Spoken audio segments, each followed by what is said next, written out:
Hello everybody and welcome back to Fist and Jawa Save the Universe. You know, about 3 years ago I made a video on the 3 sabers that existed during that time frame. The good old original OG Aegis Sabre that is behind me. The Aegis Sabre Comet, which was the Master of Flight series. And the Sabre Raven, which I had just gotten into my inventory, and it was a pretty good video. I enjoyed making that, but here we are now. We got a new Sabre, and that is the Aegis Sabre Firebird. So I think it's time to do a re-review, look at all these ships, do a ship tour, check out the ships, see what they're good at, put them up in combat, and just in general check them out, do a loadout tour, all that fun stuff. Let's get to that right now.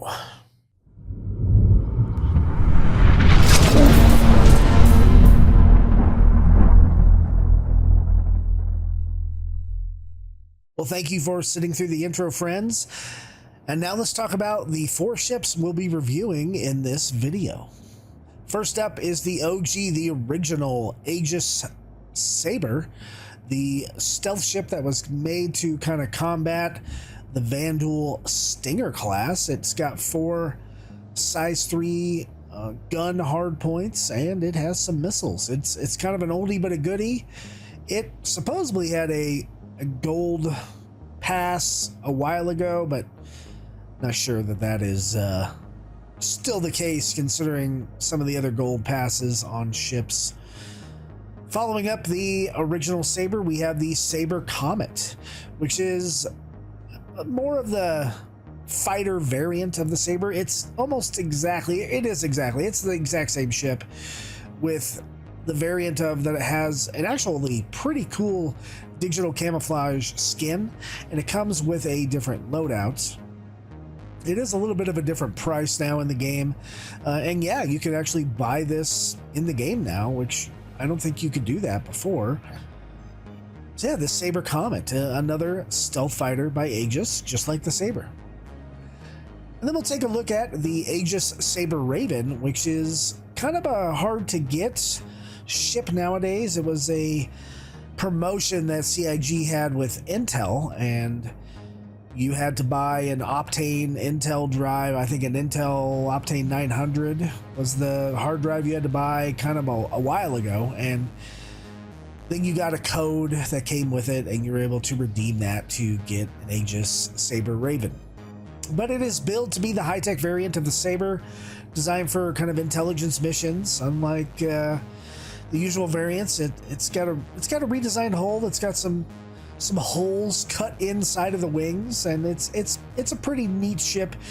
It is not the more beastly fighter like the Sabre and the Sabre Comet. This thing it's made to be an EMP ship. It is realistically a support ship, and it's got 2 EMP generators in it that pump out quite a bit of EMP.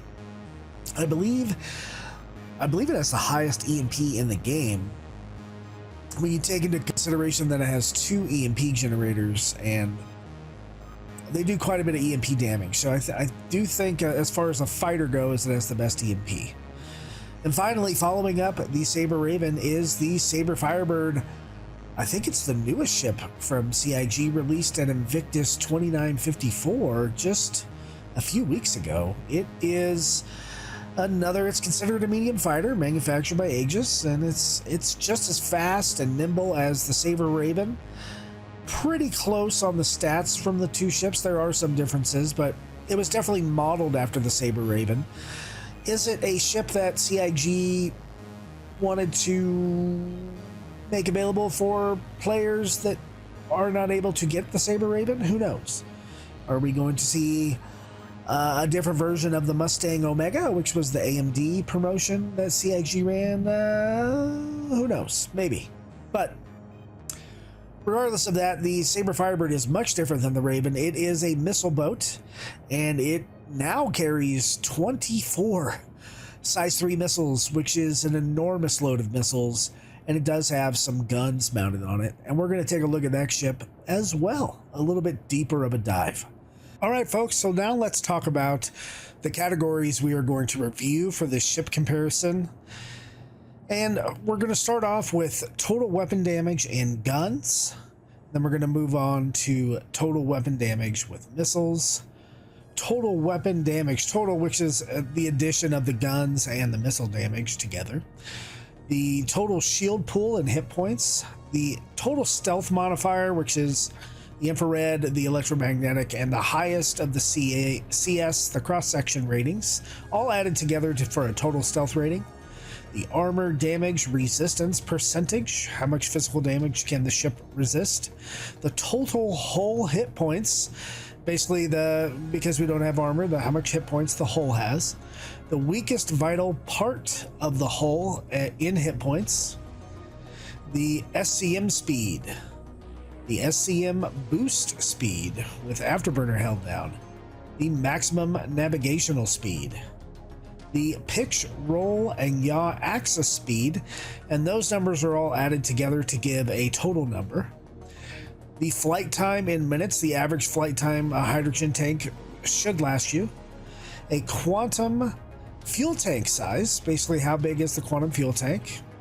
All of these have size 1 drive, so not that important. The cargo grid and SCU, none of these have cargo, so that's kind of an NA stat.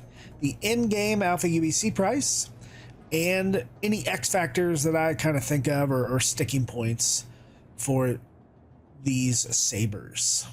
So without further ado, let's go over the Aegis Sabre. We're going to go over each ship. We're going to do a little tour of each ship. I'll try to keep it as brief as I can. We'll fly it around a little bit, maybe do a mission in it, like a dogfighting mission with stealth turned on, because they all have this exact same stealth modifier of a 40% reduction to IR, EM, and cross-section. And then we'll go into a little bit more of a presentation where we compare the stats against each other, and I will grade the ships. And then we'll go look at a little bit of a loadout section of what we can do to make the ships better. And maybe even look at the paints. So stick with me.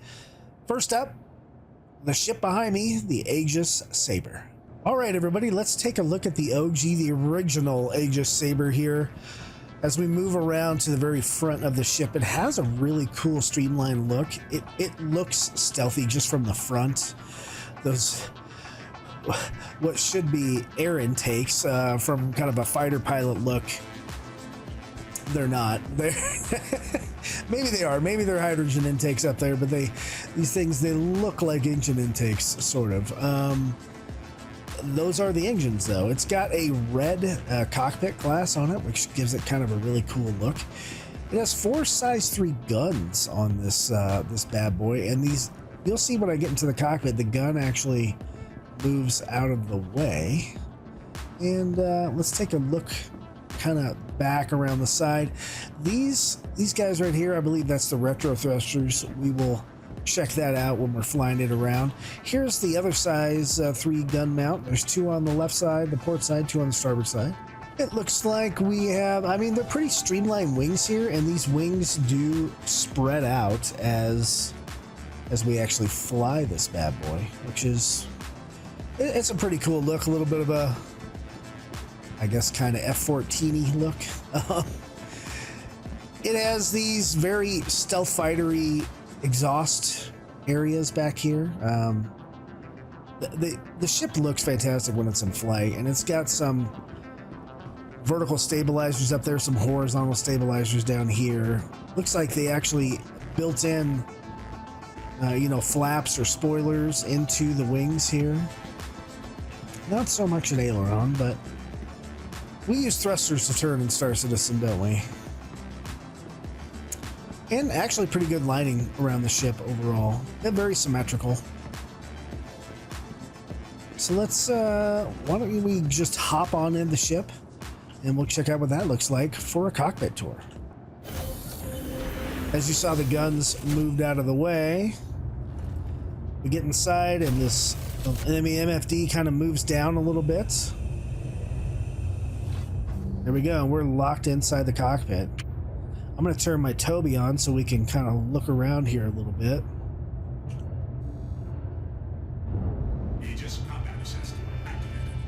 All right, so we turned on. You see the stock weapons up here are Panther size 3 laser repeaters, and Let's take a look around the cockpit, do a cockpit tour.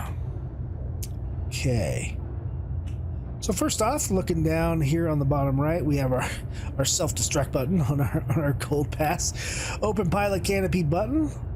A button that's not assigned. Enable proximity flight assist. G-Safe is on there. Coupled flights. Pilot canopy. Cruise control. What other buttons do we have available? Spool or quantum drive. No buttons up here. Moving on to the left side. Weapons off, engine on, and flight ready or power, really.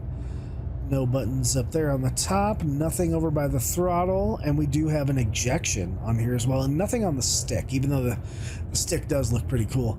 It's got 4 functioning multi-function displays. It's got pretty good glass in the cockpit. You can see out of this ship quite a bit. All right, let's go external. We'll go ahead and open our hangar up.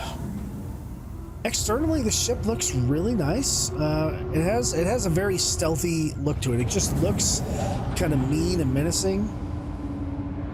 Looks like it's something you don't want to mess with as a fighter. So as we pull up, we'll see the landing gear right there. We'll go ahead and articulate it. As the landing gear comes up, the wings do spread out just a little bit in the back. We'll go ahead and reset our view. It's nighttime out here at Everest Harbor. Okay. We'll go ahead and engage some basic thrust. Give you a view from this ship, even though it's dark outside. So we can see that the main engine's in the back. It looks like these other engines don't actually do anything. There's an afterburner shot with some boost. And let's go ahead and do our retros. I don't see necessarily where the retro thrusters are firing. Give it a little boost. Speed brake. Yeah, I thought they used to fire from the front nacelles there, but apparently not. It's just really our thrusters that are kind of stopping us if you look at the angle of them. So interesting on that aspect of the ship. All right, so let's take a look at our stealth. Well, let's take a look at our weapons first. We have 62 rounds in our Panther laser repeaters ready to fire. Standard amount of countermeasures. We have, let's go look at our stealth right now, just flying through space. Our IR on the left of 4759, our cross section of 3880, and our EM is going down, of course, since we're moving at 4200. So right now we should be stealthy enough to get about 4.7 kilometers from a target, but we'll have to see.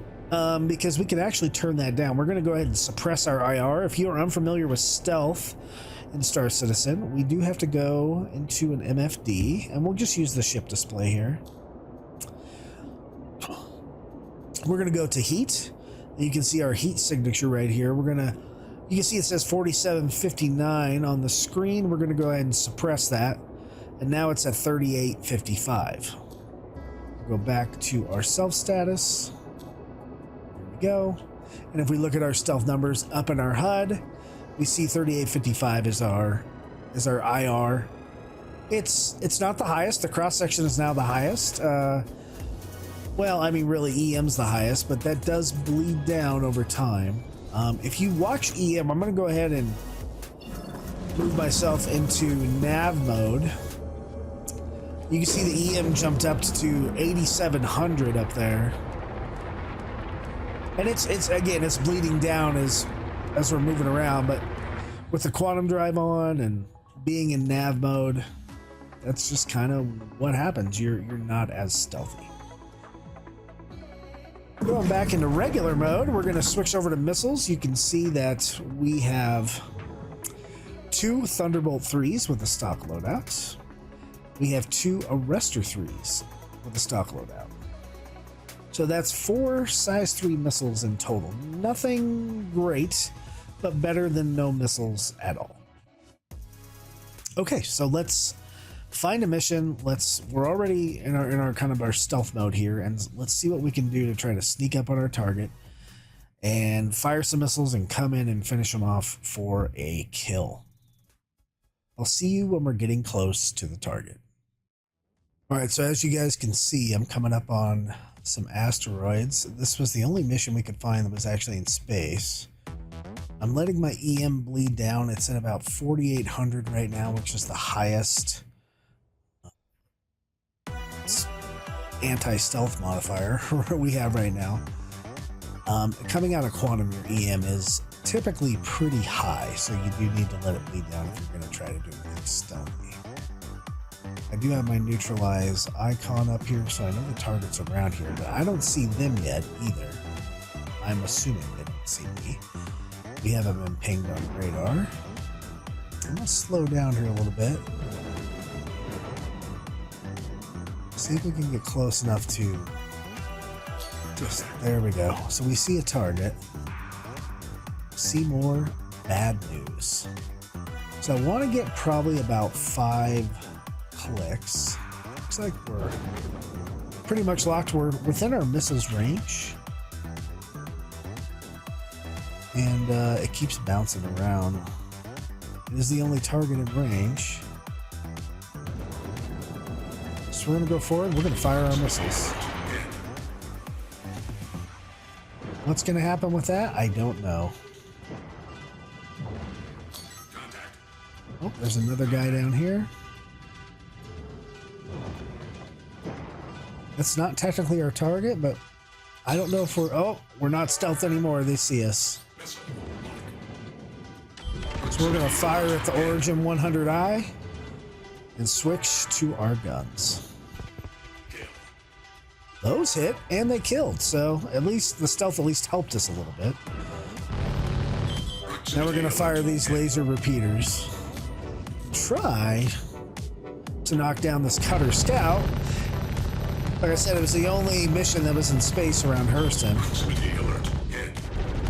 And he's firing at me. I ran out of guns. We increased the power triangle a little bit. Trying to get that burst fire damage. Recharge, guns, recharge. There we go. And he's gone. We try to finish off our targets here on this Jawa.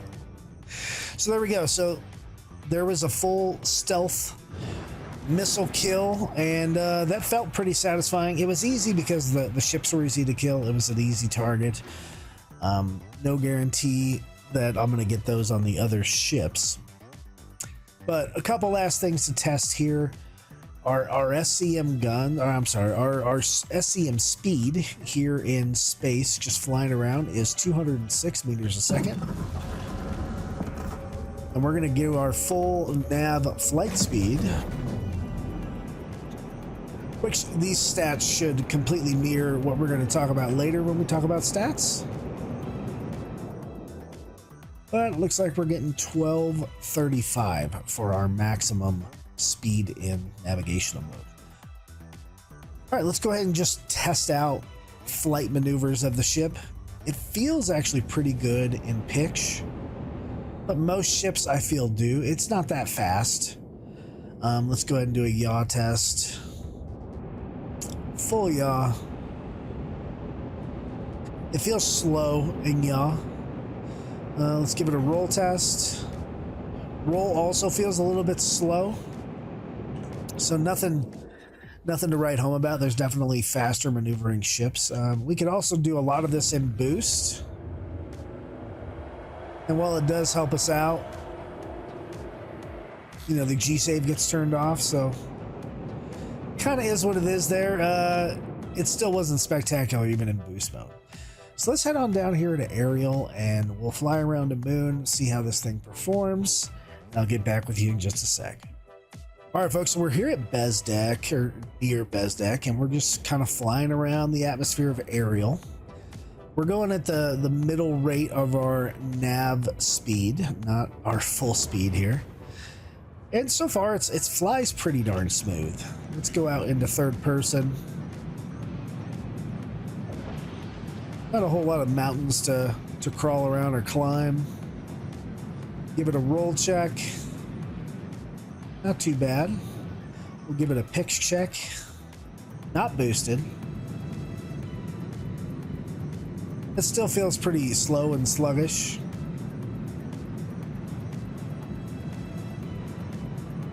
And there we go, evened out as we pass Bezdek. Give it a full yaw check, a 180 with boost. I don't like that I can't necessarily hear the boost. I can see it.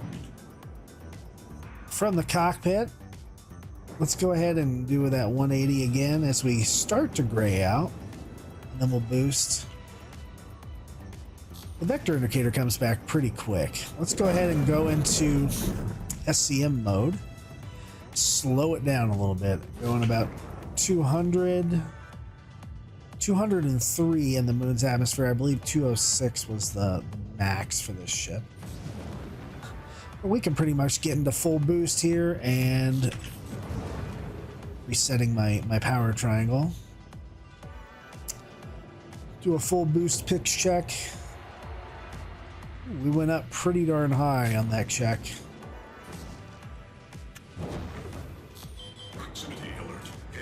Ooh, hope I don't crash. And using all my boosts not to crash. Okay. So again, the ship does fly pretty well. There's a wrecked caterpillar over here. And I do enjoy flying it. It feels stealthy. It definitely handled the combat well. I think when we get into higher combat missions or more difficult combat missions, there's some mineable rocks that with the laser repeaters on there, it's probably not going to perform as well. Okay, so let's talk about the OG model of the Aegis Sabre. First off, it is stat-wise, we have the stats up on the screen here. The Aegis Sabre is above average in stealth. It's not the best out of these four ships, but it is, you know, in comparison to other stealth ships and, I mean, all other ships in the game, it is above average, doing actually pretty well in stealth, with a modifier of 12,625. It is above average in gun damage when compared against these other four ships. It's not the best stock gun damage, but it is respectable with its 4 laser repeaters. It is above average in total hit points and weakest vital part hit points. This ship and the Sabre Comet actually are tied because it's the same airframe, it's the same chassis, and both of them pretty good in overall hit points, even compared to the rest of the medium fighter category. It is above average in quantum fuel tank size with about 612.5 liters of quantum fuel. And that is it for the good things on the ship. Not that the other ones are necessarily bad. It was not worst in class in really anything, but it is below average in SCM and SCM boost speed, and that is not just in comparison to the other fighters in the Sabres, but all the other medium fighters in its class. It is below average in pitch, yaw, and roll rate, the axis speed rate, in comparison to other medium fighters in its class, and in comparison to the rest of the Sabres besides the Comet. It has the same stats as the Comet. And it is below average in flight time. Really, a flight time should only be about 30 minutes or so with as big as the hydrogen fuel tank is. The rest of the stats are pretty average in missile damage, total damage. All these ships have the same shield pool of 3,000 hit points. It has no cargo, and it goes for in-game, which I think is a decent price, 4.498 million Alpha UEC, and that's decent, especially for a stealth fighter. Okay, some of the X factors for the OG Aegis Sabre. They just happen to be that it is a stealth ship. I mean, all of these ships are stealth when compared to each other, but not all ships in the game or even medium fighters are stealth, and this is one of them, and it does a pretty good job. It's not as cheap as the Hornet Ghost. The Ghost is actually probably the cheapest stealth ship in the game, but the Ghost doesn't work for stealth right now, so the Sabre would probably be the cheapest stealth ship that actually works.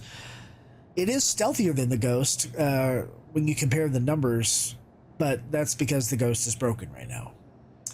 It does have poor speed overall, just like the Comet, poor pixie on roll rate, and poor flight time. I know we just went over those, but those X factors and the feel of the ship when flying it just wasn't great as in the current Master Modes iteration. So the overall grade for the OG Aegis Sabre is a C+. Hello, folks, and welcome to the Sabre Comet. It's a little bit dark out here around INS Jericho, and well, we're gonna, because this is Arena Commander, we're gonna have to go out into space a little bit, check out the Comet. But I want to give you a little history of the Comet. The Comet is really an Aegis Sabre with a different paint and a different weapons loadout. Other than that, the ship stats are exactly identical. The Comet actually pays tribute to famed pilot Captain Khmer Dalion for his work with Aegis to usher in a new era of combat ship design.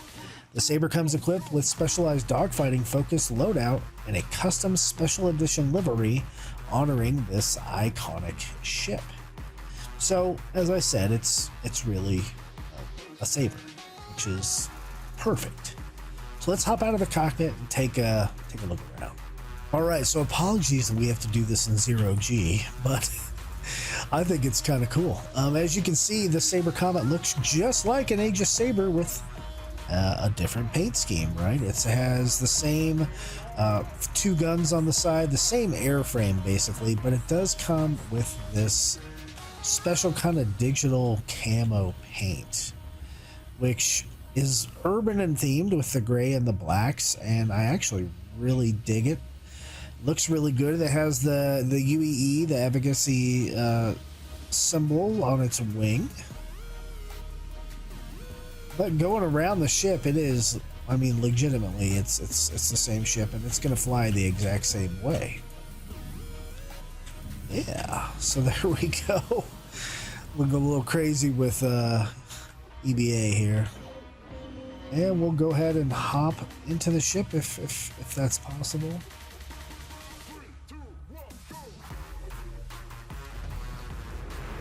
There we go. We're going to open the pilot canopy and enter the pilot seat. It's kind of a cool view to do this from. And I left my light on. Oh well, you're going to have to deal with that one. So we'll take a quick look around the ship here while we are outside, and it does look really cool. Let me get some speed going here. And I like that my ladder is actually still down. I don't know if I can close that or not.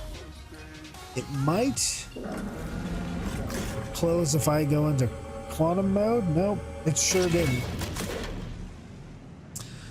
So, well, we're going to be looking at it with quantum mode on. But yeah, the ship looks really good.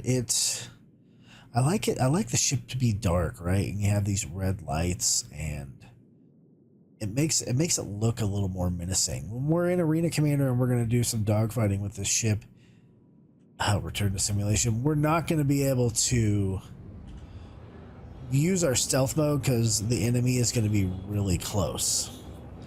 So speaking of that dogfighting, let's get to it with the Aegis Sabre Comet. All right, folks, we are once again out here at INS Jericho. We're going to do a little combat with the Aegis Sabre Comet.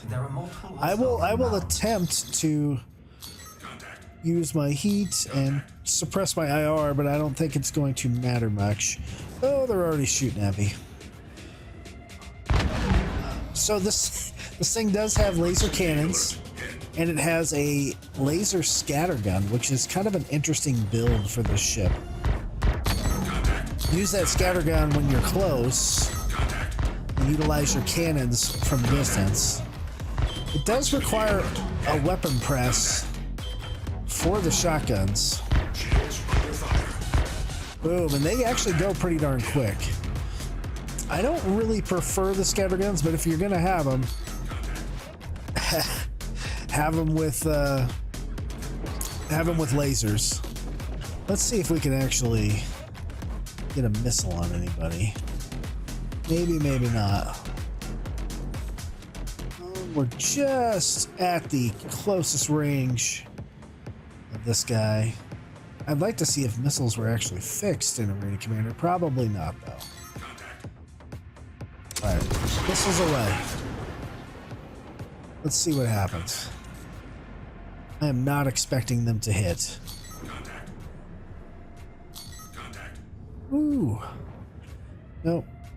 They're not hitting anything, so I'm not sure why that is. It's very odd. That guy is going stealth on me a lot, and it's just an Aurora LN. I should be able to see them at 2 clicks out. We'll shoot him at a little bit of range. We'll let our boost recharge a bit. Proximity alert. It is fun using the shotgun, actually. If I could actually hit my target. Proximity alert.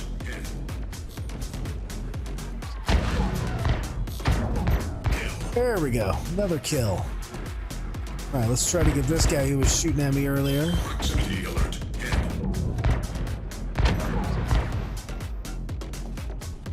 If you're wondering how I got the pips so big, make sure to check out my dogfighting video.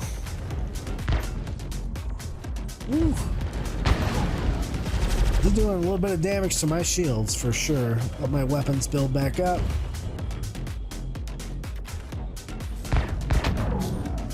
This is why I don't like the shotgun, because it's hard to time your shots sometimes, especially when they still tend to joust a little bit.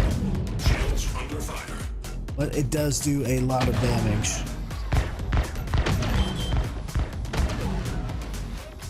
I feel like this guy should be dead already.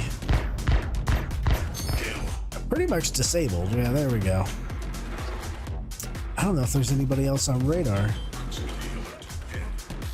Of course, I ran into his wreckage. Someone's targeting me. Not sure who. Head back over to the station. There he is. All right, looks like our last guy. Ooh. So I really do enjoy the laser cannons. Oh, that guy went fast. All right, so there's a little bit of dogfighting in the Aegis Sabre Comet. Consequently feels just like the Sabre, but different because of the weapons loadout. Let's go check and see how it flies, especially in atmosphere.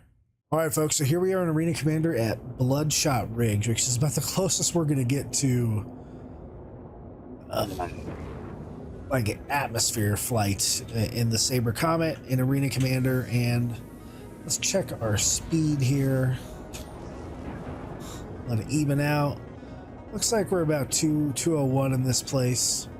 So it feels pretty good. I'm going to throw on cruise control here. Our full boost gets us going pretty well. And we'll check out our pitch rate. It's going to be just like the Sabre.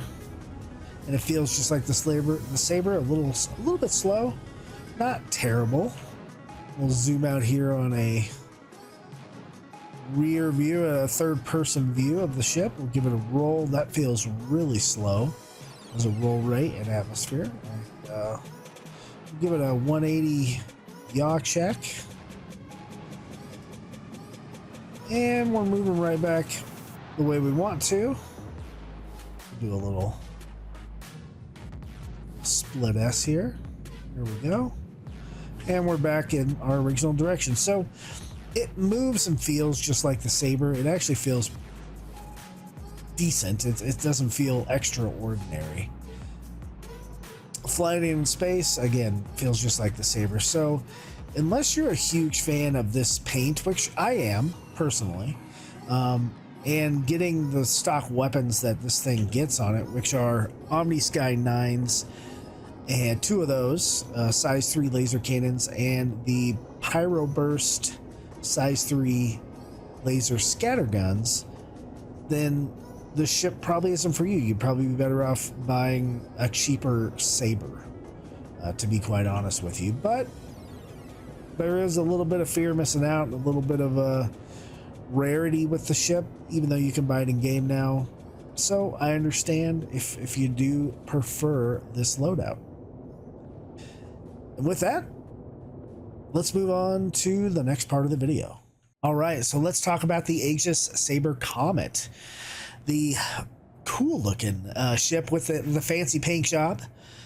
The Comet is, well, it's just like the Aegis Sabre, right? It does have a few differences though. Compared to the rest of the Sabres, it has the best in class gun damage. The default gun loadout, damage wise, is the best. Do I prefer it over the OG Sabre? Probably not, because I'm not in love with the laser scatter guns, although they do pack quite the wallop when in close, as you have seen in the dogfighting video. It is above average in stealth, same as the OG Sabre, above average on total and weakest vital part hit points, like the original Sabre, and above average in the quantum fuel tank area, just like the original Sabre. It is below average in SCM and SCM boost speed overall. Again, same chassis as the Sabre. Below average in pitch and roll rate axis speed. And below average in flight time with the same flight time as the Sabre.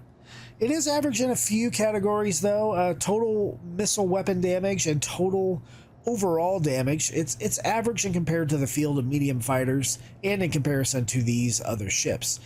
Its shield pool has 2 size 1 shields, so giving it 3,000 shield hit points. It has an average armor damage resistance rating of 50%, no cargo to speak of, and its in-game alpha UEC price is 4.89 million alpha UEC.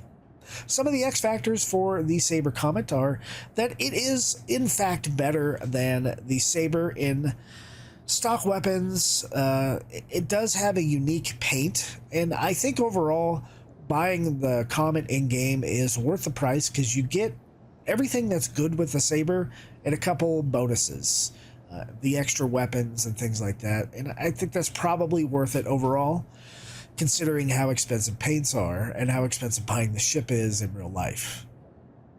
Overall, this ship got a grade of a B-, which I think is pretty fair. It was real close to a C+, and I just gave it the edge with a B- because it has good weapon damage. All right, that is it for the Aegis Sabre Comet. Well, hello everybody. I am in a really weird stance here thanks to the excess amount of winds on Hurston. But standing right behind me, squatted here, is the infamous Aegis Sabre Raven, the EMP ship that can actually do quite a bit of damage. Let's go take a look at it. So the Sabre Raven has a very kind of unique and distinct profile to it. Very thin, very flat, especially when that landing gear is up. It looks really good, and it has a really cool shape to it. In fact, it's the same shape as the Firebird. I should say the Firebird's the same shape as it. It has an interesting kind of a yellow canopy, but it has a different look that we're going to see when we get in there. Maybe not with the light, but we'll see it in space. And there's kind of a weird, maybe a pitot tube, or I'm not sure what that thing is up there. It has really good looking intakes. Not really sure that's an intake. That's probably a retro thruster, but it looks like it's in the intake position. This ship, well, it's made for EMP and damaging, components and shields of an enemy. It does pack a couple size 3 laser cannons stock. This is the Quarreler laser cannon, and it's actually one of my favorite guns in the game, and it looks definitely like one of the coolest guns in the game, at least in my opinion. The ship does have that kind of dark black aesthetic, and it has these little flared up winglets here in the back on the wings. You can see that it does say 36 on the top of the port side.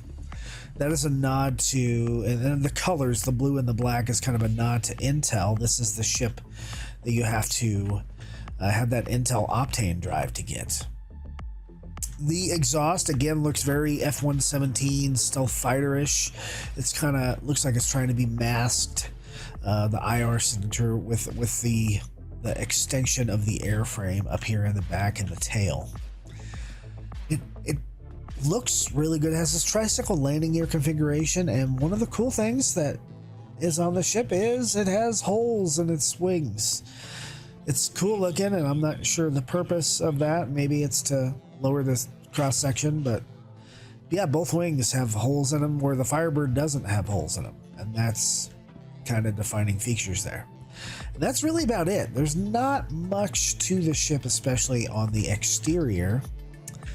Let's go ahead and see if we can actually get in the ship. There we go. So that ladder and the cockpit and the MFDs are very Sabre-like. I mean, that's kind of a Sabre trait, especially that stick, just like the Aegis Sabre. And the canopy closes down, just like the Aegis Sabre as well. Okay, let's at least turn the engines on. Obviously, I had to fly down to Hurston, so let's take a look around the cockpit of the Aegis Sabre Raven. We have a self-destruct button, just like the Sabre here. It looks like most of these buttons are Sabre-like. Coupled flight, G-safe, proximity flight assist, pilot canopy. Yeah, the basic stuff over there. Oh, spool quantum drive. Nothing on the stick. Nothing up here. Power on and off. Engine on and off, and weapons on and off. And then we can actually open our ladder from the inside, which is odd. And there is an ejection handle on this. This ship does come with 4 MFDs. The top 2 are pretty much what you want to see on there: your ship status and your target. Then you have shields and your power triangle, the perfect setup. Looking around the glass, you can see there is a ton of glass on this canopy. There's no struts, there's no frames, so really good views. And it's kind of hard to see in this light, but this interior is lit up in a blue and a purplish light, which is very Raven-esque to me, at least. Okay, you may see over here on the right that this says Corolla. There's 25 shots in each laser cannon and a Tromag burst EMPs. These are the smallest of the EMPs, I believe, but I believe the Sabre Raven, I think last time I checked the stats, does have the biggest EMP burst out of any ship in the game that we can fly. So that's pretty cool. To turn on your EMPs, you actually have to go to your power menu and you have to go find the items. And here's your Tromag burst generators. You actually have to turn them on. They're not on by default when you start up the ship. I know it's not going to let us fire it in Armistice, I don't think. But maybe they'll work when landing gear's up. It works off the right mouse button. Maybe they're on, but I just have to charge them. When I hit the right mouse button, they start charging. Let's go ahead and look at stealth with EMP on. And we're not doing anything. We're just engines on, EMP on. It says 4163 for IR, 4517 for cross section, 4481 for EM. And we can go ahead and we will go to our heat menu and we will suppress our IR. Actually going into stealth mode, and our IR is now suppressed. Well, it was suppressed. It's going up now, so maybe that'll change when we get into space and it cools down a little bit. Looks like there's a little background radiation here in at Hurston at 514. Okay, let's take a look at the ship from the outside. It does have a really nice look. It's got that kind of the black and the blue paint. I'm really digging that, even though there's kind of a windstorm here in Hurston. What do you guys think? Do you like the shape of the Sabre Raven? I know there's a lot of people that really like the Firebird. Let's raise up. We'll cycle that landing gear. Look how flat this ship is when the landing gear is up. It's pretty neat. Looks good. Skipping along the surface there. See, our IR is going down now as we're flying, so we'll see what it is in space. So I'll meet you up in space and we'll check out the IR and we'll run up the EMPs. Stay with me. All right, so here we are in space, folks, and we can see our IR did cool down almost all the way. The signature is much less, 3440, and a cross section of 4517, and our EM is spooling down because I just came out of quantum. Okay, I told you to have this blue and purple look to it, which is really cool, especially in the darkness of space. So let's go ahead and hit the right mouse button. And you can see up here in the top right, our EMPs are starting to turn on, and we can see that double bubble that is coming on. I don't know if we can see it from the cockpit. That is our EMP field, basically. Oh, it just got way bigger. And that thing is ready to deploy right now. When this yellow reaches its max, I believe it either deploys it or decharges it. So let's take a look at our shields down here, and I'm going to go ahead and deploy it, and we'll see if it actually damages our own shields. Shields under fire. Boom. So we did take a little bit of shields under fire. And there's a white ship out here. Who is that? And they're shooting at me, and they're not red. Interesting. I'm not in monitored space right now.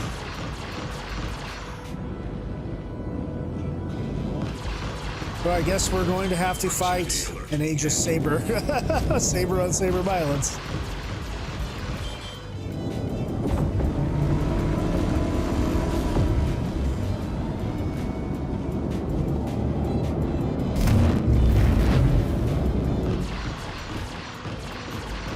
Going after Dwayne "The Rock" Johnson here.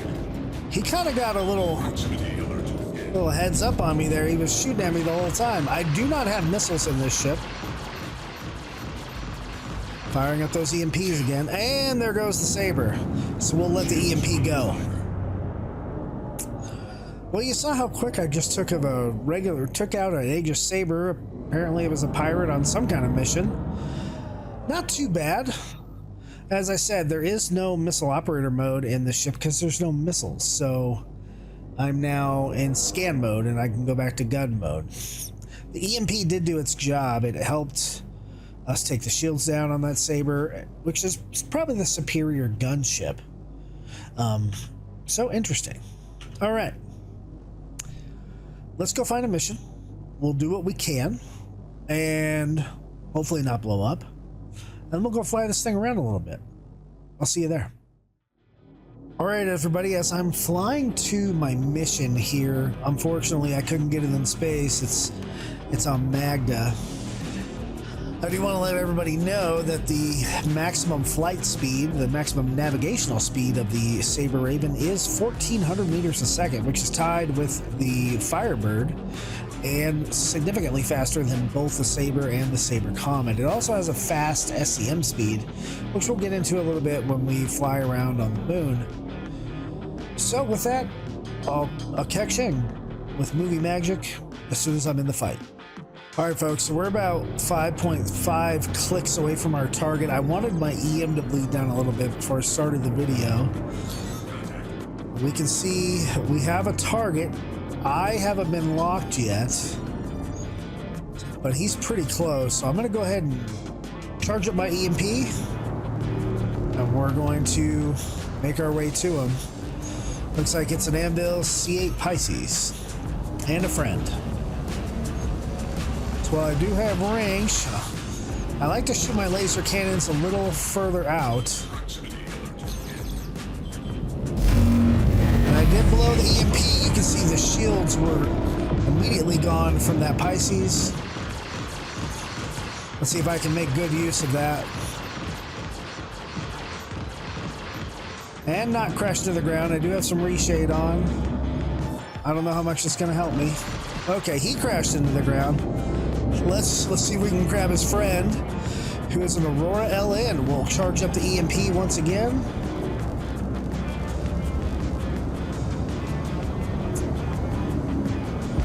You saw how fast the Sabre took down my shields. I want to get as close to full charge as we can. I want to see how much damage it does on the shields of the Aurora. Come on, Aurora. Boom, let it go, and nothing happened. Or at least not nothing that I saw. To the Aurora, anyway. We weren't that far away. We're about 600 meters. Maybe we're farther away than the range allows. So let's see if we can joust him a little bit and drop our EMP. Nope, it doesn't look like it did much to the Aurora. The cannons are definitely doing some damage. And boom. Maybe it did disable some of his systems and shut him down a little bit. I'm not sure, but made short work of the Aurora, that is for sure. All right, and that's another mission in the books. Let's go fly this thing around the light side of Magda and see how it looks, see how it performs. Stay tuned. All right, folks, so we are near the surface of Magda here, and I just wanted to do a little bit of flying around while our shields are apparently overheating in nav mode. Let's see what kind of speeds we can reach. We know 1400 is the max in space. What can we get in atmosphere? Looks like just flying around 800-ish. Shields overheating. About 800. Let's give it some boost. See if we can reach our max speed.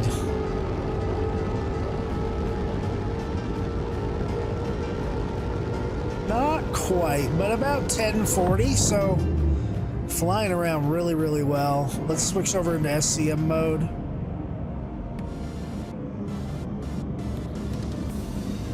Whew. I did not like that much. Okay. So our SCM for this ship apparently is about 237, and a boosted SCM about 540 here in atmosphere. We'll go ahead and do a pitch check. It is better than the Sabre as far as pitch goes. That was a lot faster, a lot smoother. And we just skimmed to not going to a little boost and up thrust at the same time. That's what happens when you have cruise control on. Okay, and we'll do a little yaw check, a 180. Don't love that. But pretty easy to 180 out there. So we'll give a roll check. It feels like a pretty slow roll overall, not as fast as some of the other ships in that medium fighter. Well, I guess this would be a more of an interdictor class, and as far as the interdictors are concerned, this is probably the best one, or at least the lightest one, the most maneuverable one. So flight mechanics actually feel pretty good. Let's check it out in third person, and hopefully we don't crash. There's a little boost. Little roll. Imagine if we could do this in real life, folks. Flying around in a moon. It would be pretty cool. Little yaw check, a little 180. And we get going again pretty well. I'm nervous about doing the pitch check in third person, but let's go ahead and do it.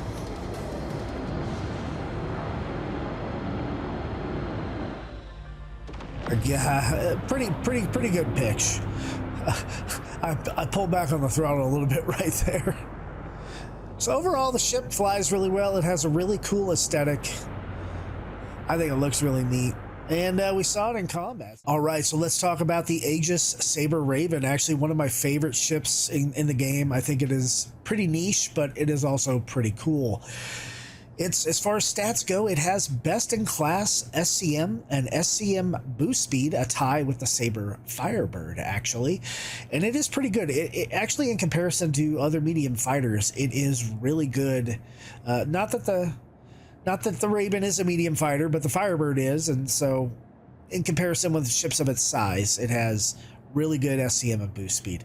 It is best in class according to these Sabres, and with ships of its size, maximum navigational speed, a tie with the Firebird at 1400 meters a second.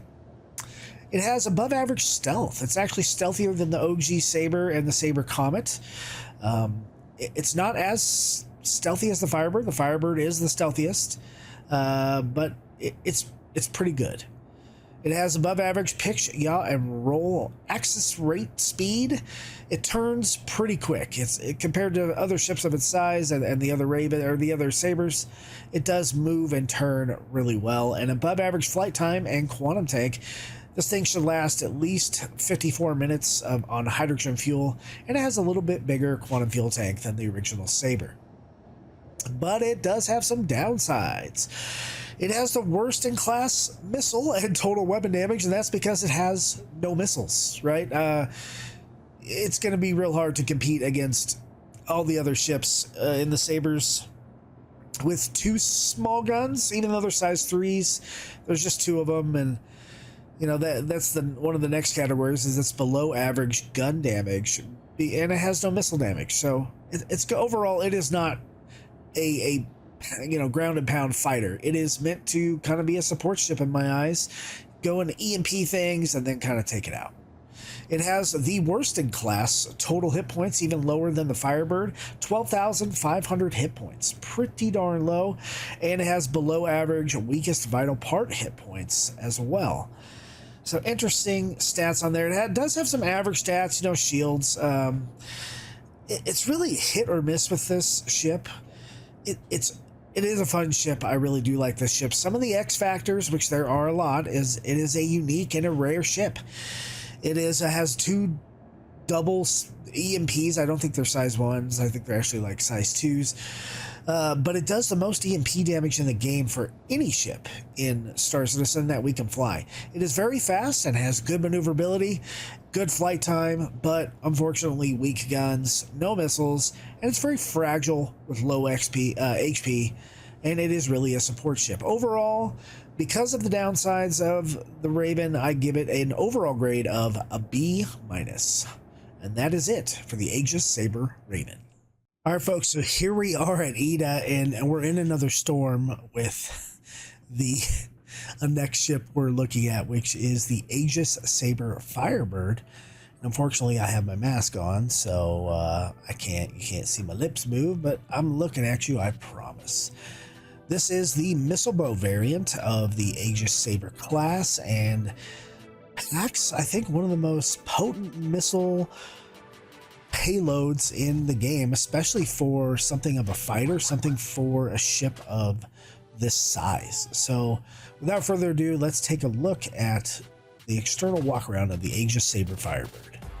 All right, so looking at the front, of course, it looks like a Sabre Raven. It was built on the Raven chassis, and I think it looks really nice. I kind of prefer the Raven and that different color glass, but this does have red glass, and just like the rest of the Sabre class. But notice those two big Mantis GT220 size 3 ballistic Gatlings on the front on either side of the cockpit, and not the laser cannons that are stock with the Sabre Raven. So much different loadout. Everything's finite. It has 24 size 3 missiles in a little missile bay kind of on the bottom down there, but yeah, it also comes with ballistics. So while the finite resources are kind of a thing for me, and I like a mix of both ballistic and laser weapons. Walking around the port side, it is a symmetrical ship, so keep that in mind. Again, the winglets here based on the Sabre Raven chassis. There's no weird markings on the paint. There's no 36 like there is. This is the stock paint for the Firebird as well. Walking up under the wing, notice that hole that was in the Raven is plugged up on the Firebird. No hole to jump through. Same landing gear configuration, same pretty unique and cool stealthy exhaust profile.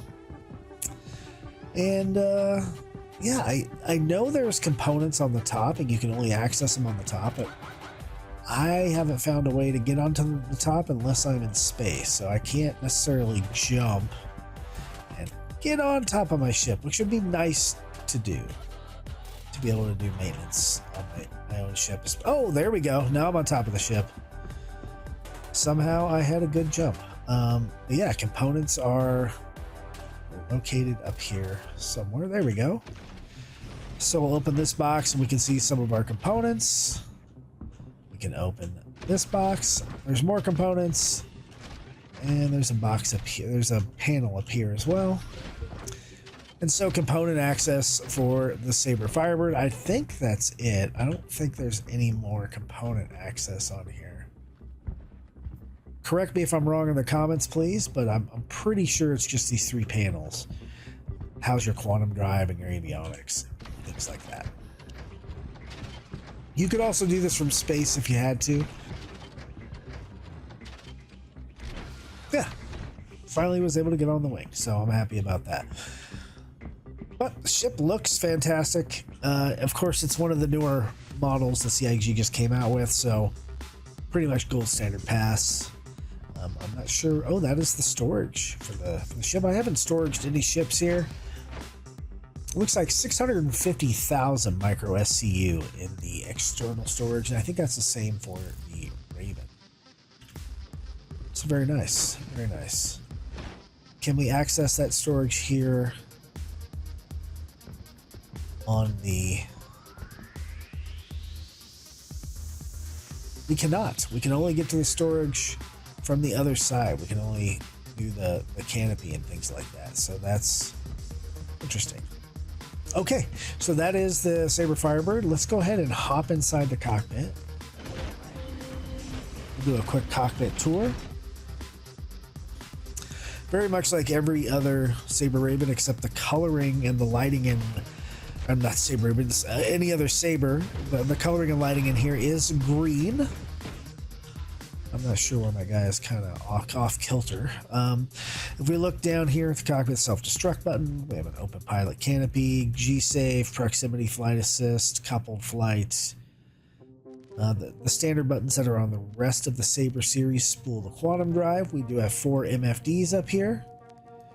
We don't have any buttons up there, nothing on the stick. Weapons, engine, and power. And we can still open our ladder from the inside, and we do have an ejection seat. As far as the glass in the canopy, it is just like the Sabre Raven. Very nice. Lots of room, lots of glass here.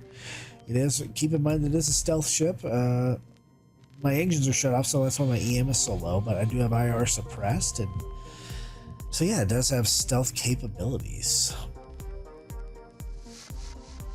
Okay. Well, I think that's about it for the... Well, no, one more thing to show you for the Firebird. Let's fire up the engines. Engines online.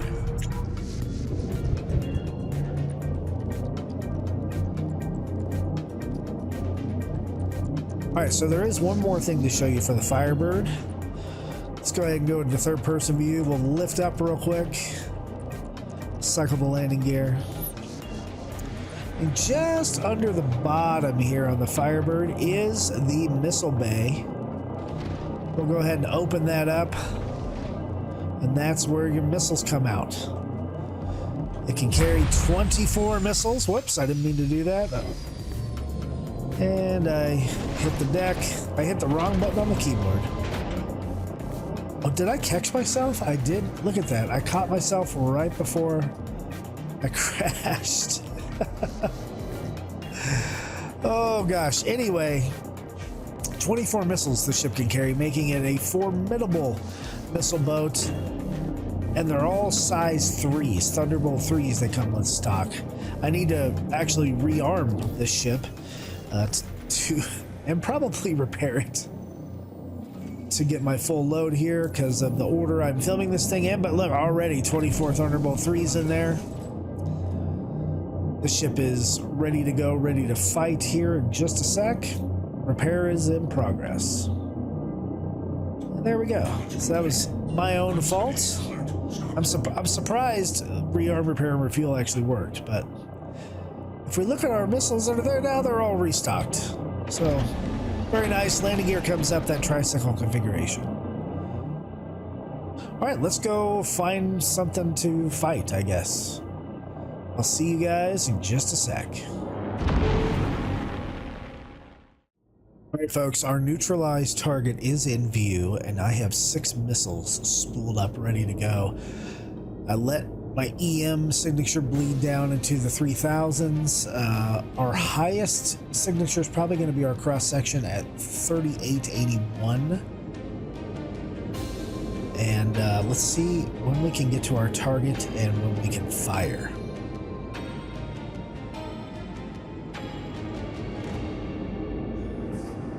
They're also fairly stealthy apparently, because I don't see anybody at 5.6 kilometers out. Contact. There we go. There's Elliot Tucker. So I do have a missile lock. Let's fire these missiles.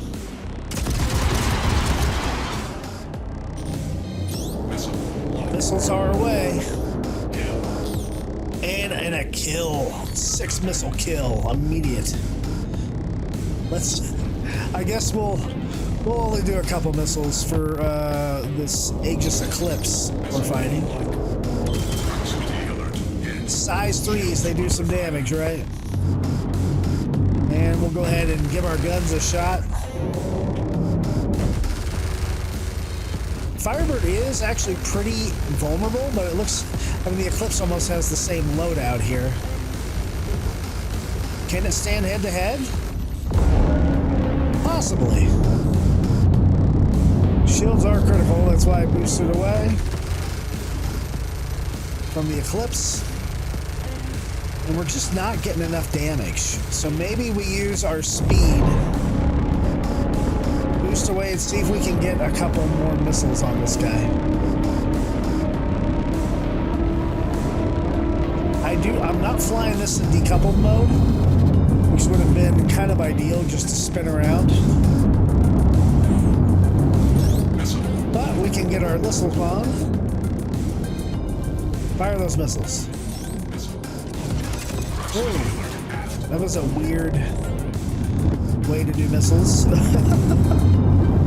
got 3 more spooled up. I'm gonna keep firing them.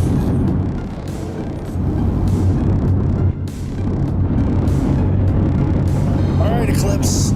Do you have a really good hole I don't know about? A lot of missiles going out. They all hit, apparently. And it's just kind of a cloud of smoke. Let's hit it with more rounds. It looks like I took off a big chunk of that wing on the Eclipse. I did, for sure. It's not long for this world. Let's let this Gatling tear it up. I don't know how it's still alive, to be quite honest with you. We don't even really have to fly.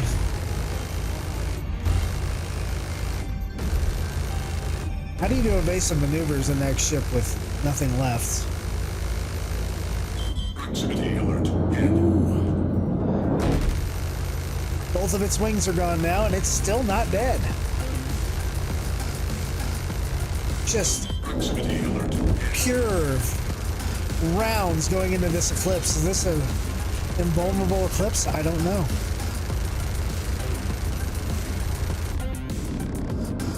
I'm thinking it should be dead by now. Oh, there we go. Finally. Oh my gosh. Yeah, we're gonna finish this ship. I want an explosion. We're gonna use all of our ammo for this. Maybe there's a glitch on the Eclipse where it has invulnerable pieces to it. Like the, was the Prospector. Wow, that took a long time to kill. So while we're at Magda, let's head down here and see how the Firebird flies. I imagine it's going to be very similar to the Raven. So I'll switch into flight mode. Ooh, there are a lot of rounds in that.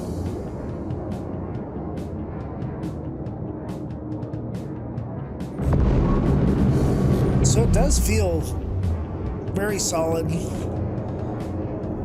flying around atmosphere here. I like that these ships are flat and it's a little easier flat on the bottom, unlike something like a Santakia or Cartual, where it's hard to judge how far down your wings extend. I guess it makes it easier to lowish fly, make it a little more dangerous. A little turn here, a little roll. That feels really good. Give ourselves some yaw. Oh, some pitching yaw. Gotta use our thrusters. Lots of sun over there. I don't necessarily want to go straight into the sun.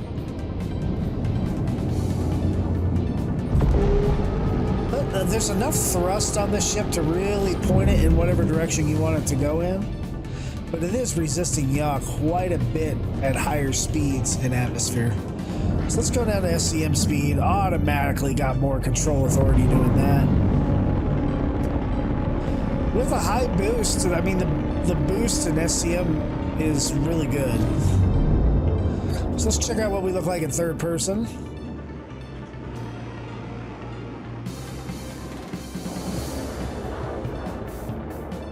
Here's some third person flying. What do you guys think about the aesthetic of the Firebird? Do you like that Firebird look, the Sabre Raven look? I think it looks pretty neat.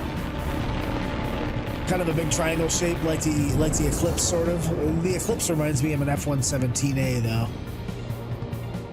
So it feels like we're moving slow, but it's actually, I think, 240 SCM. That's moving pretty darn good for a medium fighter. One of the fastest SCMs for sure, out of the medium fighter class. The roll feels pretty good in SCM speed. Overall, it's just the flight dynamics feel nice. Does it have the same pitch problem? A little bit. I gotta throw a little bit of boost in there to maintain the correct heading.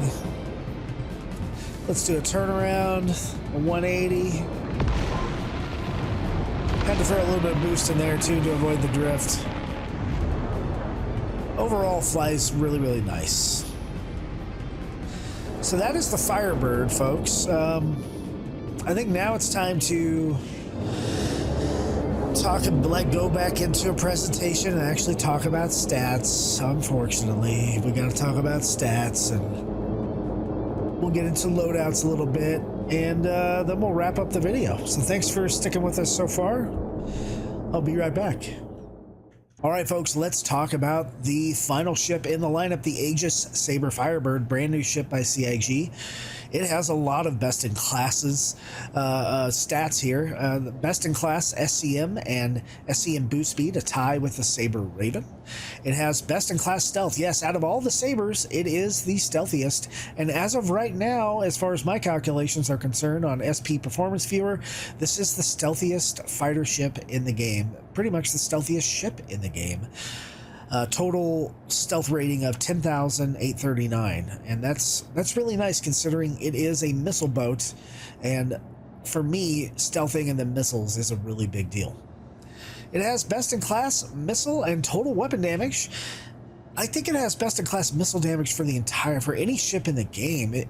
24 size 3 missiles do 79,000 damage. That is insane.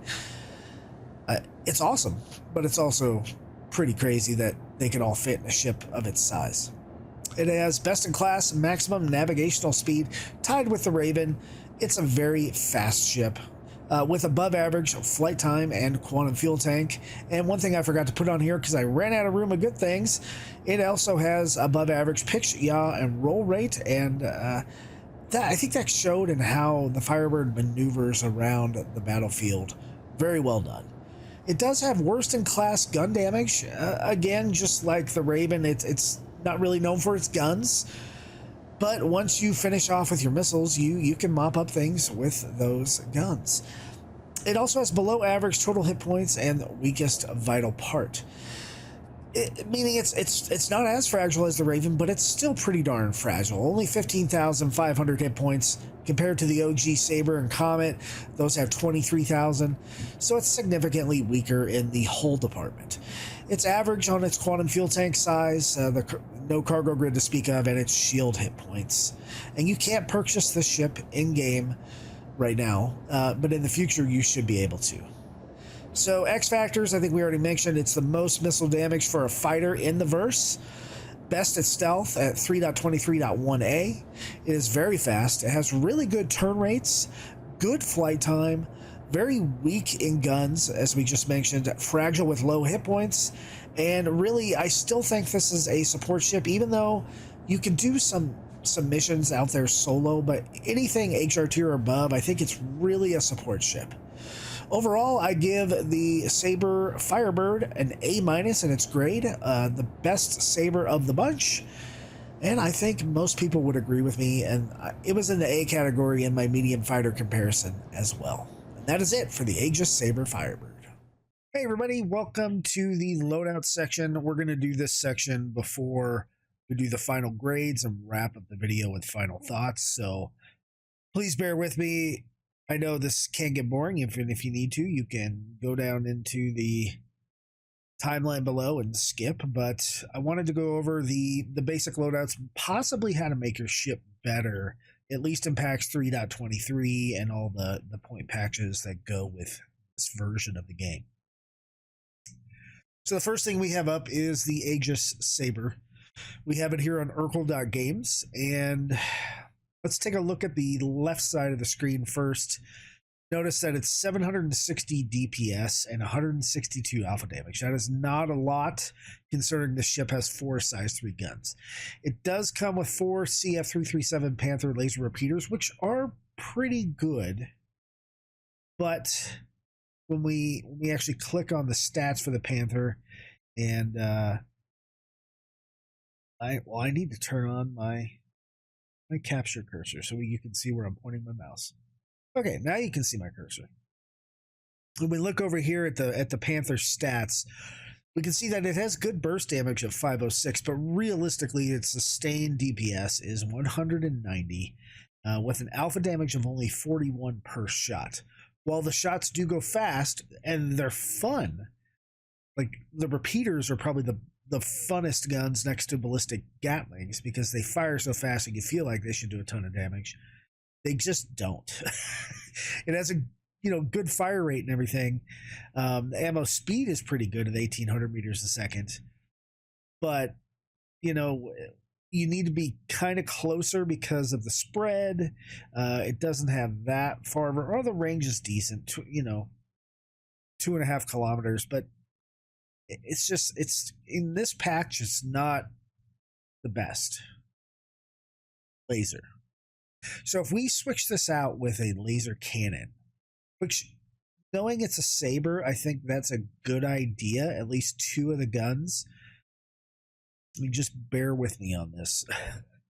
But if we throw like an M5A or even a faster shooting laser cannon like an Omni Sky, Quarreler, Light Strike 3, FL33, whatever flavor of gun you like, the most damage we could get is the M5A laser cannon.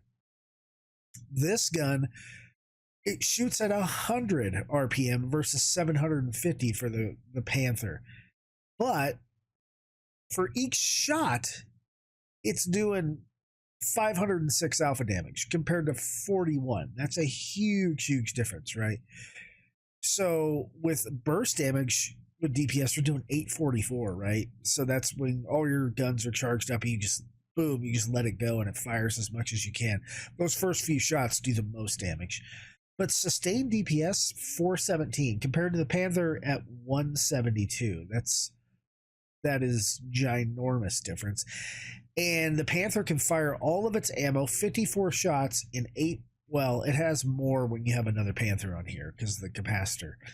But I think it's 61 in 8.1 seconds. When you have the M5A, you can fire all of it in 8.46 seconds. So let's see what happens when we put all M4s on here. Let's see. The ammo count actually goes down because it's a higher power need. So you get 11 shots, and they're only doing 360 damage. So that's because you're not getting as much ammo for a full load. Oh, and I put an M4 on one of these. I should be an M5. So 342. So my suggestion here is to mix up laser cannons and either ballistic cannons or ballistic gatlings, or laser cannons and laser repeaters, to kind of have the best of both worlds scenario. So bear with me here. I know the M5A does the most, but you can get a little bit more ammo out of some of the other guns, and they fire a little bit faster, the cannons, the laser cannons. So let's just pick a random one. Let's pick let's keep the Sabre firing as fast as we can. So let's pick like a FL33, right? And we'll go ahead and grab the 2 FL33s on here. That gives us, well, it only gives us 13 shots for now, but it's still doing 120 alpha damage compared to 41 and a DPS of 134. So maybe we could do better. Let's look at Light Strike 3s. It's the same thing, and it takes a little bit longer to fire. How about if we go up to Omni Skies, which is a pretty favorable laser cannon. It's on a lot of medium fighters. So this fire rate's 150, 270 alpha damage a shot, 232 sustained DPS for right now. Let's go ahead and take these laser cannons and let's just throw a ballistic Gatling on there. How about, we could throw a repeater, but let's throw a Mantis GT220 on there times 2. Boom. This is a really good mix. Lasers to get the shields down real quick and to have a backup if you run out of ammunition for your ballistics. You can still continue the fight and they're still pretty powerful. But then you have the ballistics too, and they punch straight through the shield. So I think the mix of like a laser cannon and a ballistic Gatling is really good, or a laser repeater and maybe a ballistic cannon is really good as well. So I mean, with the Omni Skies now, we have 364 sustained DPS with 25 shots. It takes about 8 seconds to fire until it's depleted. And they're doing 270 alpha damage per shot. That is significant over the laser repeaters. Still fire pretty fast at 150. I mean, it's noticeably slower, right, than 750, but I don't know. It seems like it's just a better way to do it. We also have, if we look at the Mantis GT220s, we can see they do 507 sustained DPS, but their alpha damage is only 19.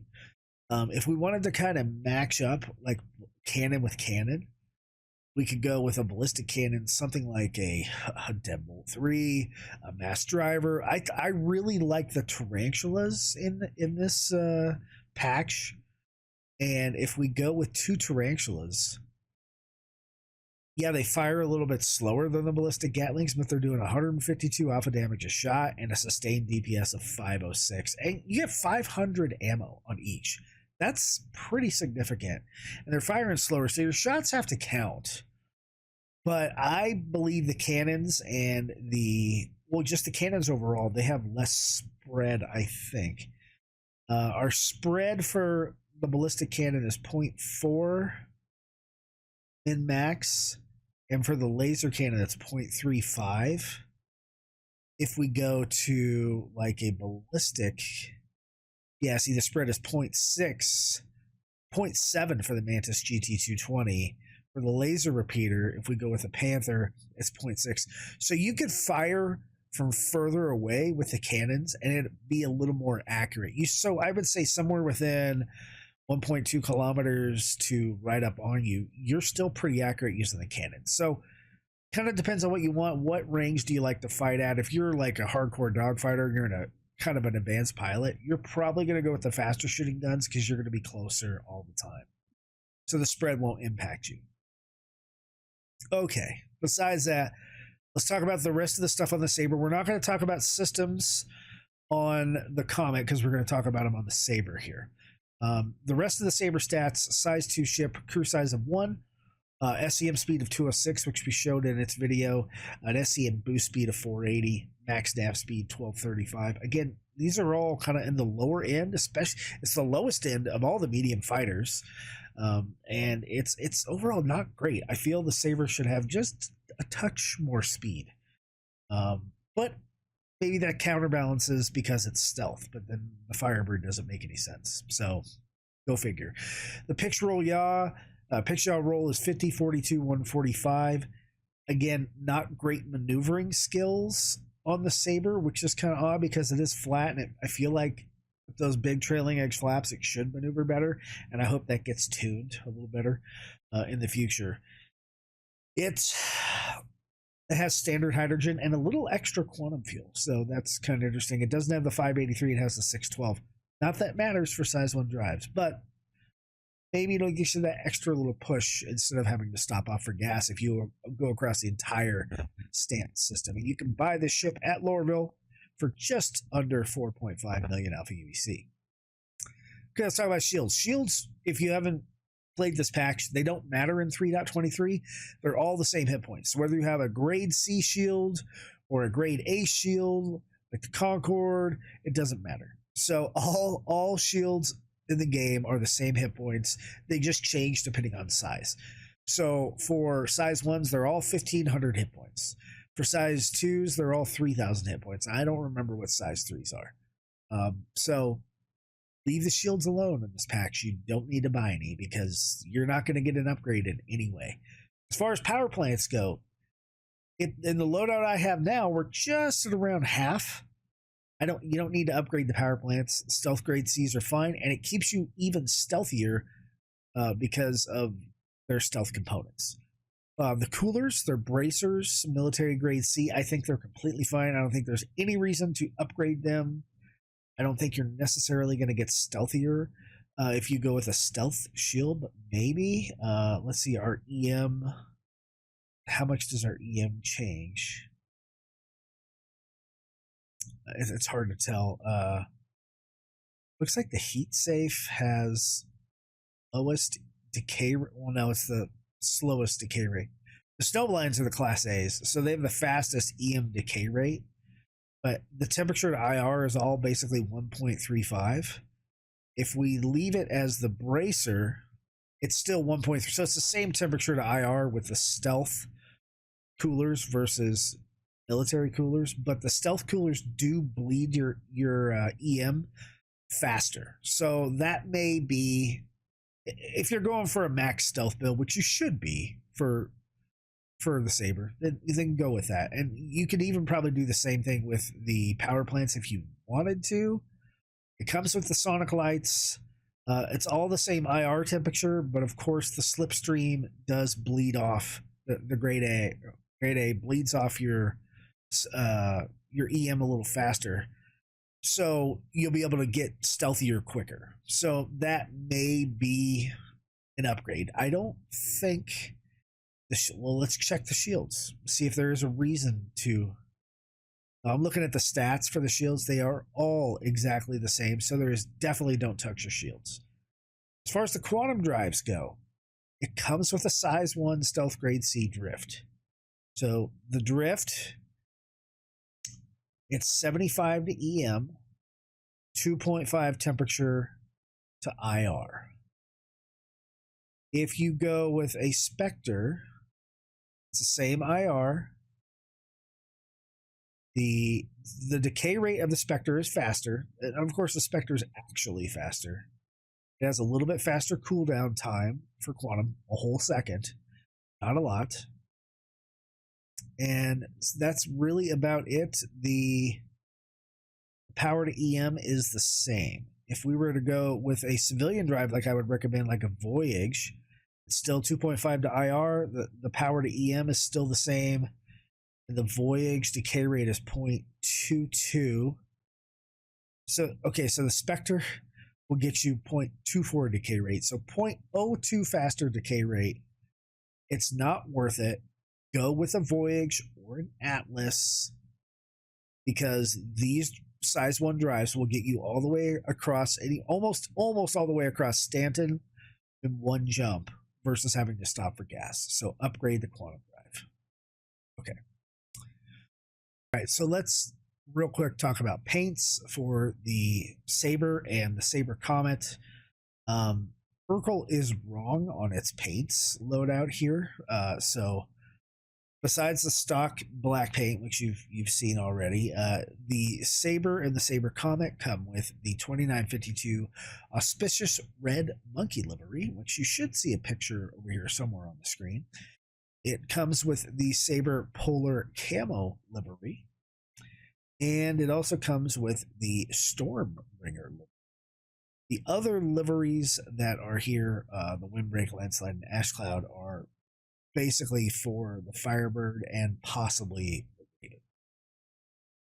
We're not going to get into thrusters. I went over picture roll yaw rates and all that stuff in the stat. breakdown. The last thing to talk about is the missiles. Okay, so the Sabre comes with 2 size 4 missile racks, and it comes with 2 size 3 missiles per rack. So by default, 2 Thunderbolt 3s, 2 Arrestor 3s. One's an EM missile, one's a cross-section missile. The EMs do more damage, and this missile rack is not bespoke, so you could actually change out this rack to do size 4s, size 2s, size 1s, whatever configuration you have your heart set on for that. As far as the missiles go, I would either recommend like a mix of EM and IR, or just a full IR load. So I would probably go with the Chaos 3s because they do the most damage. Missiles seem to be a little bit hit and miss on the PU. They're definitely horrible in Arena Commander. So take that as you will. On the missiles, I would go for the most damage I could get, which would be 4 Chaos 3s. Okay. That's about it, other than it gets a minus 40% signature reduction on EM, IR, and cross section. That's the same for all 4 ships, and a 50% physical damage reduction as well when you're hit by like bullets. Let's check out. Let's add our non-stock items to cart, and let's check out our cart. So to upgrade the ship to my recommendations, which is pretty much the stealthiest build. I mean, you could go a full ballistic build to be even stealthier, but I don't think you're saving much stealth here by doing that. Oh, I could take that away. Take that shield away because it's the same shield. So 2 power plants, 2 coolers, a Voyage, Omni Skies, Tarantulas, and missiles. So a full upgrade on the ship, make it a little more stealthier, make it a little more longevity based. 173,000 alpha UEC, which is not bad at all. You can pick these up at various points, really all around Area 18. See, yeah, everything you can get either by Genie or Area 18, probably over at Orison as well. So that's close to one-stop shopping with this. Okay, let's now move on to the Sabre Comet. Let's now talk about the Aegis Sabre Comet quickly. It is so close to being a Sabre that much of this stuff is going to be redundant, so I'll try to keep this as quick as possible. All the ship stats are the same. It rolls the same. All the flight mechanics are the same between the 2 ships. The big difference in the Comet versus the Sabre is the weapons loadout and the fact that it comes with its own paint, the digital camo paint. So the stock loadout on this is 2 Omni Sky 9 laser cannons, which I think is a really good choice. 15 shots. They empty out in about 8.5 seconds. And then it comes with a Pyro Burst laser scattergun, which is an interesting choice. It's got a 70 RPM fire rate, does a lot of alpha damage, right? 440 damage per shot, a sustained DPS of 161. You do have to click the button every time you want to fire that scattergun, that shotgun. So it's interesting to say the least, but I'm not sure that is the best loadout. I don't hate it, but if you're gonna get in close enough to use the laser scattergun, I think possibly it would be better to use repeaters. If we look at the spread, I mean, you could fire from further away with the Omni Skies, then when you get in close, bam, you hit it with the scattergun. So I don't hate it, but at the same time, I think there's better options and you can mix and match the kind of things you like. So maybe even go for, instead of Omni Skies, let's throw up M5s as laser cannons, the most powerful laser cannon. And yeah, okay, now we're down to 13 ammo in that, but you're doing, 506 alpha damage per shot. You're firing a little slower, right? But you're doing significantly more DPS damage with those shots. And then keep the scattergun because that kind of makes it cool. or you can throw a ballistic scatter gun on there. I don't do whatever you want. It's your game. The missile loadout is the same. Again, I would recommend going with Chaos 3s as the highest damage. IRs are the easiest to defeat, I think. The IR missiles, or yeah, infrared missiles. But to each their own, right? If you're stealthed, maybe they won't get it off at all. I think we've already decided that to go with the grade A stealth power plant and coolers, and all that really gives you is a little bit of EM bleed, a little bit faster, and then to go with a Voyage quantum drive.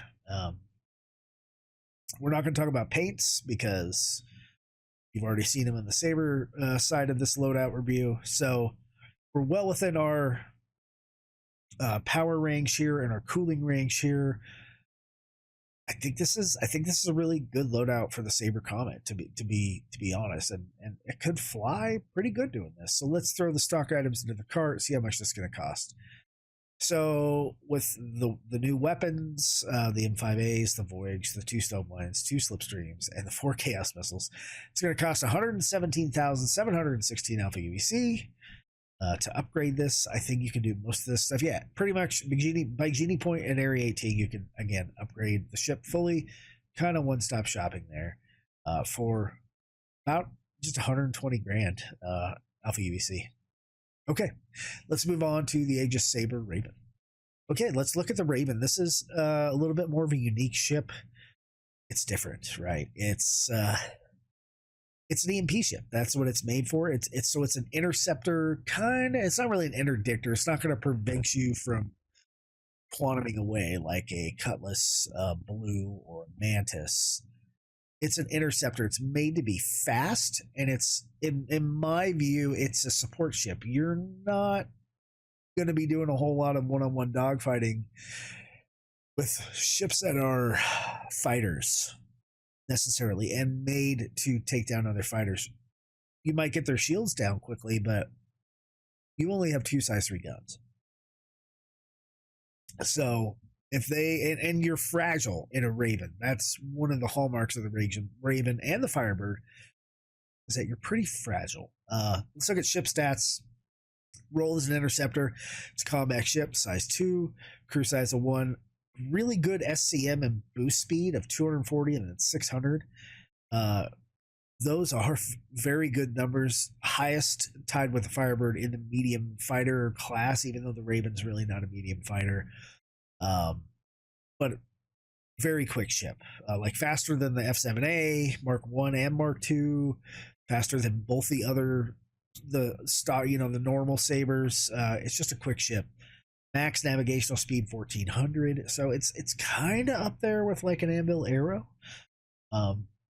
The pitch, yaw, and roll of 50, 42, 160. I that's without boost. I think that it's pretty good.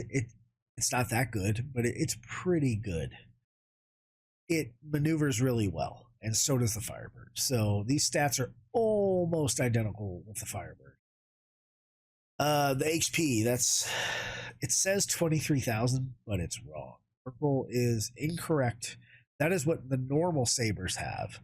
The Raven and the Firebird have much less HP, and I get that from SP Performance Viewer. So I think it's a little more accurate because it literally. I mean, I know Urkel is really good. It's really good for loadouts and where to buy things, but it's not the greatest when it comes to ship stats. SP Performance Viewer is my go-to for ship stats and Star Citizen. Especially when you're looking for changes over patches. It's really good. Check it out. Good hydrogen capacity and quantum fuel capacity as well. I mean, standard size 1 ship. So this ship doesn't have any missiles, right? So the lowest in missile damage because it has no missiles at all. Instead, it has Tromag burst generators, and these are pretty darn cool. There's 2 of them. They're size 2 components. They are bespoke, right? You can't take them out. You can't change them with anything else. There's 2 of them, so it gives you that double bubble, which is pretty neat. And it says they do 2,750 damage. I believe that is distortion damage, like so shields, components, things like that. It has a max radius of 600 meters. So be within 600 meters when you pop these EMPs, right? That may be one of the reasons the ship is so fast, is because, well, its EMP generators are not real big. They are powerful, but you have to be pretty close to use it. And so use the speed to your advantage. Just don't get shot while you're doing it. They do, when combined together, they're over 5,000 EMP damage, basically. They take 15 seconds to charge, about three quarters of a second to unleash, 12 seconds to cool down. Man, they don't add a lot of power to EM. They're just, it's fun to use EMP, even though I think it still needs some work. Okay, so it is a stealth ship, though, right? It has 40% signature reduction. I think now we can see the power plant stock with these chargers. It's already close to half. What happens when we go and throw some slipstreams on there to get a little bit better stealth? The power gets real close to max. So you could try it, see if it'll work. Maybe you'll be a little stealthier. You should be okay, but it's kind of anybody's guess with that. I'd have to test it. The coolers, again, these are military grade Cs. There's plenty of cooling capacity in there, so I don't think there's any problem making this ship more stealthy and going with the snowbalines. And then with the quantum drive, again, I get rid of the drift, put on the voyage. As far as the main weapons go, I think the Quarreler is a good choice for it. Fires a little slow.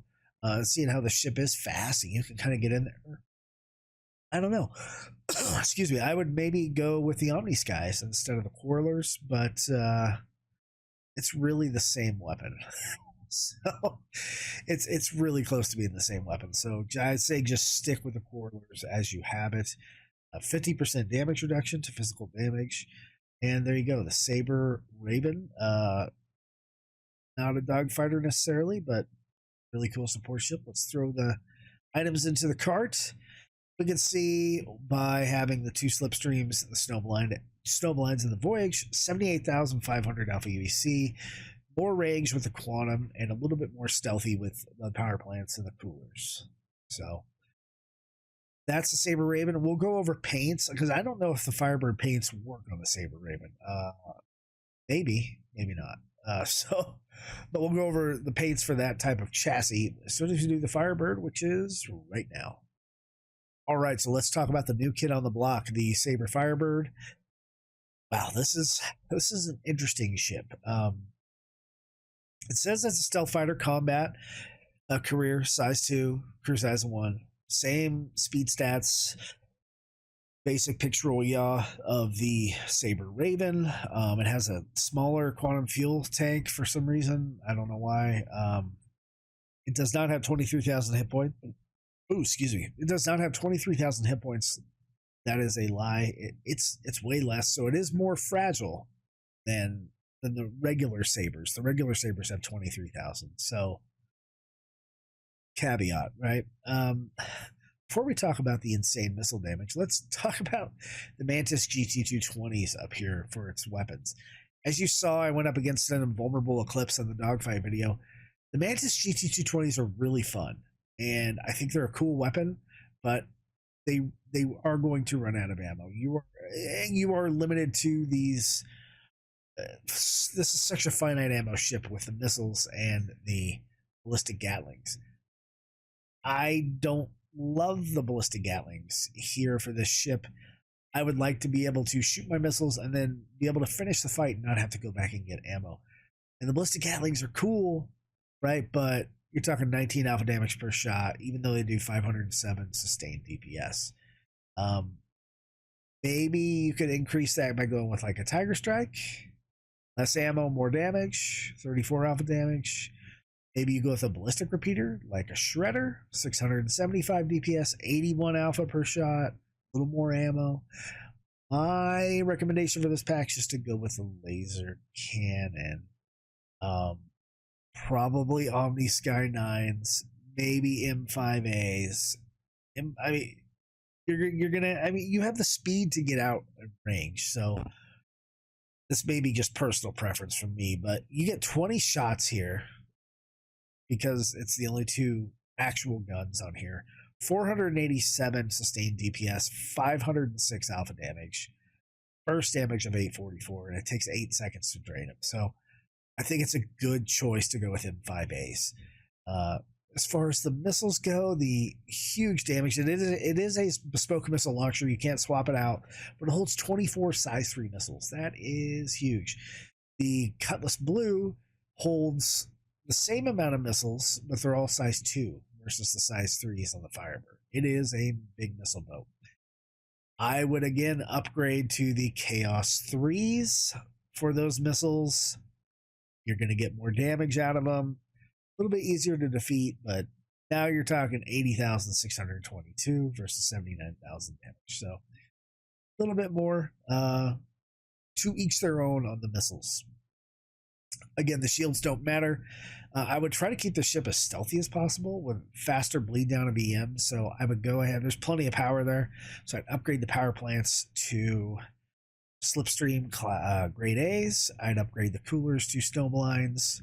And we'll see, we still have plenty of power, plenty of cooling in here. Upgrade the quantum drive to a Voyage so you can quantum anywhere you want. As far as paints, let's talk about paints.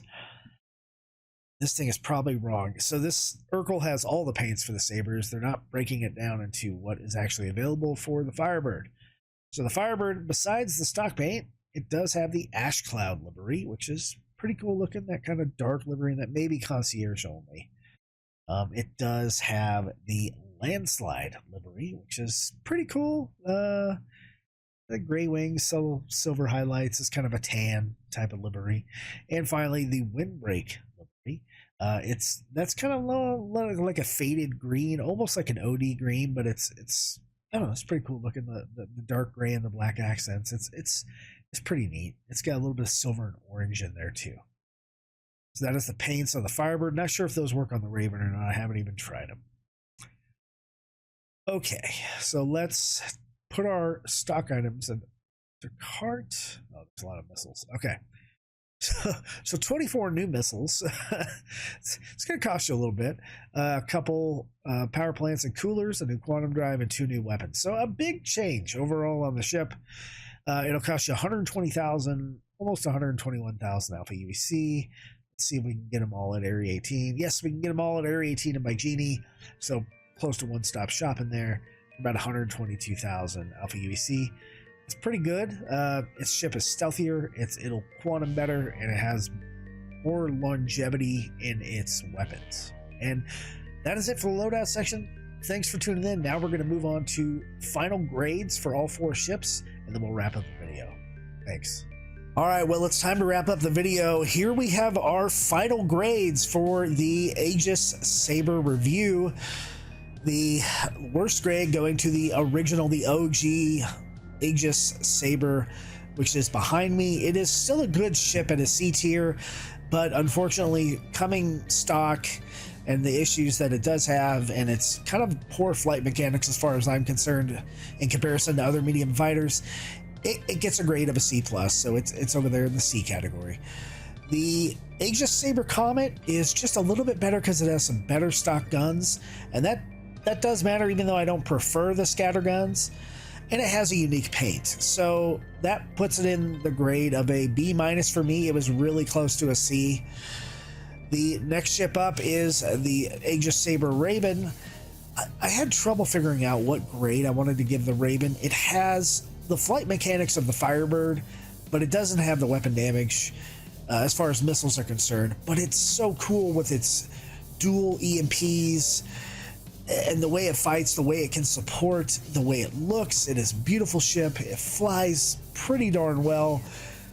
So I threw it in the B category. It's a B- because it's a little bit niche and it's really hard to come by. If you don't have one by now, you're probably not going to have one in the verse.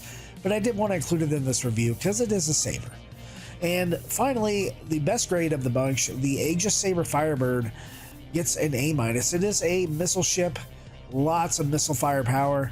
It does have some downsides being fragile and being small, but overall, man, it is a fantastic ship.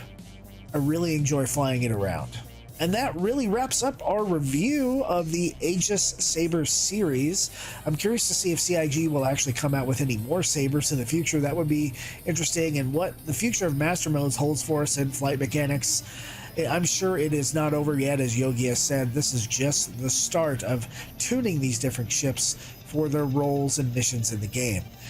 I am Fist-25, and thank you for tuning in. You can catch us every Thursday night streaming on YouTube and Twitch at Fisting Jawa. You can find us in our Discord down in the description below down there, and I hope you enjoyed the video. Don't forget to tune in to the B stream, watch us do stuff, hang out with us in the Discord, join us. We are two military veterans. I was former Navy and aviation. Jawa was a former Marine aviation. So we play this game together, and we run this channel together and do our own kind of different videos. And I hope you guys have enjoyed watching these and seeing the analytics in action. Thanks for tuning in. We'll catch you next time. Remember, if the fist don't get you, the lightning bolt will. Good night, Stan.